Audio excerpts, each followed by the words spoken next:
During the height of the winter weather, more and more people are now leaving their keys at home and relying on a different way to get around. Uber. Only on 41 Action News, Lexi Suter talked with one man who relies on the ride-sharing service every day. Lexi.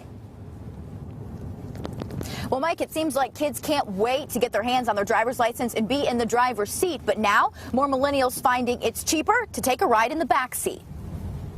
It goes, right here. yeah, go down, yeah. You'll rarely find Blake Miller behind the wheel. I started realizing, like, I'm paying, nearly $1,000 a month to own a vehicle that sits idle way more than the average of 23 hours a day that most people's car sits idle. The 31-year-old got rid of his car and tightened his transportation budget, now relying mostly on the ride-sharing service Uber and taxis. I set out to give myself like a $400 a month Uber budget, and I realized I never touch it. Miller joins a growing group of people that's changed their attitude about driving. A report released Tuesday shows a sharp decline in the number of millennials with a driver's license. How long have you been driving?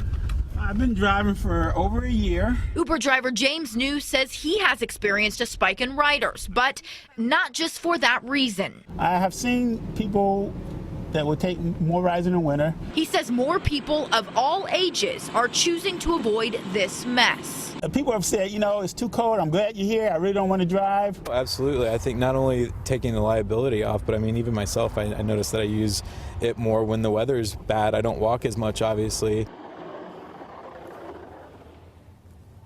Uber drivers do choose to drive when they want to, so if they feel like it's a risk, they, of course, don't have to log in. But that Uber driver we did speak with, expecting an uptick in requests tomorrow morning. Reporting live in Kansas City, Lexi Suter, 41 Action News.